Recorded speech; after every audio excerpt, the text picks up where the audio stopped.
नमस्कार दोस्तों, स्वागत है आपका देवेंद्र मालवीय विजन पर। आज हम एक ऐसा मुद्दा उठाने जा रहे हैं जो मध्य प्रदेश के पर्यावरण की रक्षा करने वाले बोर्ड को ही अंदर से खोखला कर रहा है। मैं हूं डॉक्टर देवेंद्र मालवीय और आज की स्पेशल रिपोर्ट है मध्य प्रदेश प्रदूषण नियंत्रण बोर्ड MPPCB के लंबे समय से सदस्य सचिव रहे अच्युत आनंद मिश्रा पर लगे आरोपों की। ये कोई नई कहानी नहीं है, बल्कि 11 सालों से चली आ रही एक ऐसी साजिश है जो नियमों की धज्जियां उड़ाती है, परिवारवाद को बढ़ावा देती है और पर्यावरण को बेचने का खेल खेलती है। हम 3 बड़े मामलों को खोलकर रखेंगे।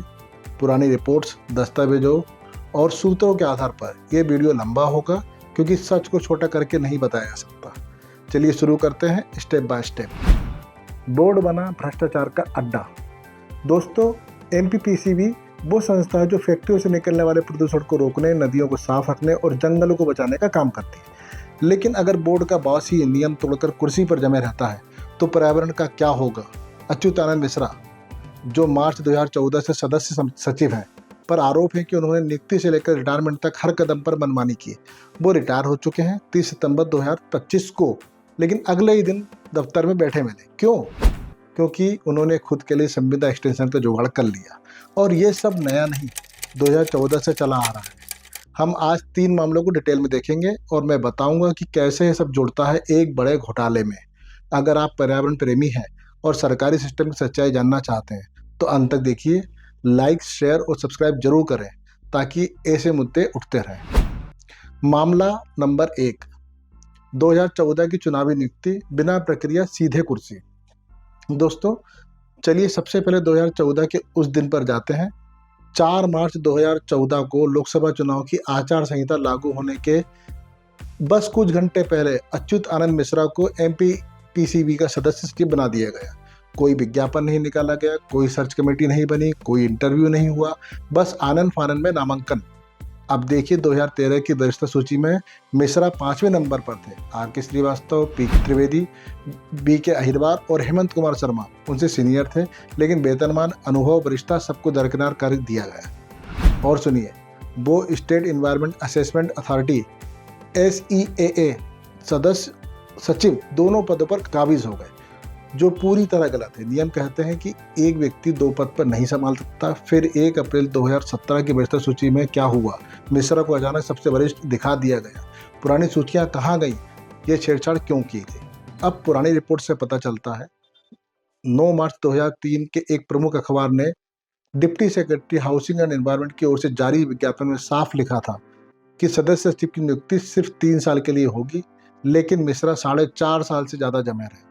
18 मई 2001 की एक मीटिंग में chief secretary KS Sharma, CPBC chairman Dilip विश्वास और प्रिंसिपल सेक्रेटरी JL बोस ने तय किया था कि MPPCB के चेयरमैन और सदस्य सचिव की नियुक्ति केंद्रीय स्तर की तरह होगी, पारदर्शिता और तय समय के लिए होगी। लेकिन यहाँ तो सब उल्टा।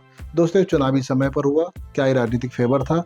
मिश्रा की पहुंच भाजपा से लेकर कांग्रेस तक, सत्ता में भाजपा या संघ, कार्यालय में घूमते रहे। कांग्रेस में आए तो सज्जन सिंह वर्मा के OS बन गए। ये कुर्सी का खेल जो पर्यावरण को महंगा पड़ रहा है। मामला नंबर 2, रिटायरमेंट का संविदा जादू। नियमों को तोड़ मरोड़ कर क्या खेल किया गया, देखते हैं। अब आते हैं हाल के मामले पर। 30 सितंबर 2025 को मिश्रा रिटायर हो गए, लेकिन 1 अक्टूबर को दफ्तर में काम करते मिले। कैसे? क्योंकि 29 सितंबर को बोर्ड की एक स्पेशल मीटिंग बुलाई गई, जहां एजेंडे के पॉइंट 172.4 पर फैसला हुआ मिश्रा को 1 साल के लिए संविदा पर सदस्य सचिव रखा जाए, डायरेक्टर लेवल के वेतन पर। लेकिन दोस्तों, ये पूरी तरह नियम विरुद्ध है। जल अधिनियम 1974 के तहत बोर्ड पर राज्य सरकार के केंद्रीय संविदा नियम लागू होते हैं। सरकार ने जुलाई 2023 में संविदा नियम बनाए। विज्ञापन निकालो, चयन प्रक्रिया करो, अंकन करो, लेकिन बोर्ड ने जुलाई 2025 में अपने अलग नियम बना डाले, सिर्फ मिश्रा को एक्सटेंशन देने के लिए। और इन नियमों पर साइन किसने किए? खुद मिश्रा ने, पूर्व चेयरमैन नवनीत कोठारी के साथ मिलकर। हाँ, ये नवनीत कोठारी IAS है। बोर्ड के अंदर के सूत्र बताते हैं कि मिश्रा के दौर में प्रदूषण रोकने से ज्यादा प्रदूषण फैलाया गया। फैक्ट्रियां क्लियरेंस पाती रहीं, लेकिन नदियां गंदी होती रहीं। आरोप है कि बोर्ड के चेयरमैन हमेशा मिश्रा की लाइन पर चलते रहे। इंदौर ऑफिस का एक और उदाहरण, सतीश चौकसे नाम के दैनिक वेतनभोगी को पहले प्रमोशन, फिर रेगुलर और पिछले साल रीजनल ऑफिसर बना दिया। ये सब मिश्रा कोठारी की जुगल जोड़ी का कमाल। अब ये प्रस्ताव चीफ सेक्रेटरी अनुराग जैन जी के पास में है। उन्होंने जीएडी से राय मांगी है, क्या मंजूरी मिलेगी या ये चमत्कारिक अधिकारी फिर से बच निकलेंगे। दोस्तों, संविदा का खेल नहीं, सरकारी पैसे और पर्यावरण के लूट का षड्यंत्र है। मामला नंबर 3, परिवारवाद का पीथमपुर पैटर्न, दामाद को सुपर प्रमोशन। ये सबसे शॉकिंग है दोस्तों। मिश्रा ने बिना बोर्ड मीटिंग की मंजूरी के कई बार पीथमपुर ऑफिस को इंदौर से अलग किया, जोड़ा, फिर अलग किया। क्यों? क्योंकि उनके दामाद अजय मिश्रा सगी भांजी के पति हैं, वहाँ पर सब इंजीनियर के तौर पर पोस्टेड थे। उन्हें एसीजेड का इंचार्ज बनाया गया, जबकि वो अधीक्षण यंत्री लेवल का पद है। कुछ महीने पहले नियम तोड़कर उन्हें वरिष्ठता देकर सहायक यंत्री बना दिया। फिर वहां के रीजनल ऑफिसर मनोज कुमार मंडराई की झूठी शिकायत करवाकर रास्ता साफ किया। जनवरी 2025 में पीथमपुर धार ऑफिस को इंदौर में मिला दिया। सितंबर 2025 में फिर अलग कर अजय मिश्रा को इंचार्ज बना दिया है।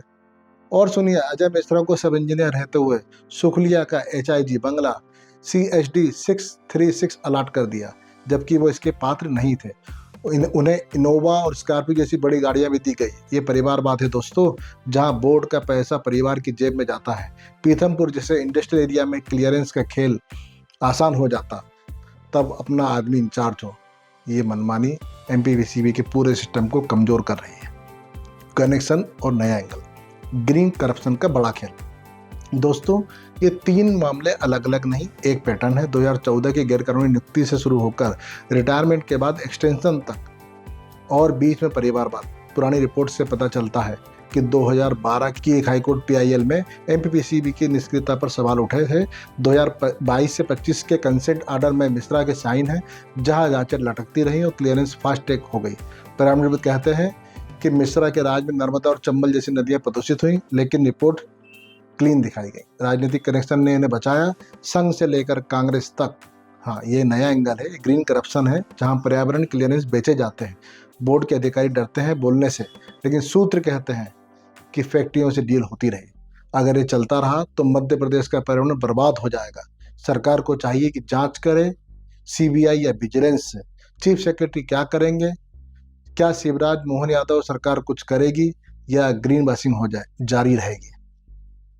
आवाज उठाइए, पर्यावरण को बचाइए। दोस्तों, ये कहानी अच्युतानंद मिश्रा की नहीं बल्कि सिस्टम की है, जो ऐसे लोगों को पनपने देता है। अगर आप भी सोचते हैं कि पर्यावरण महत्वपूर्ण है तो इस वीडियो को शेयर करें। देवेंद्र मालवीय विजन पर ऐसे मुद्दे हम लोग उठाते रहेंगे। कमेंट में बताएं आप क्या सोचते हैं। अगर कोई नई जानकारी है तो शेयर करें। धन्यवाद। जय हिंद।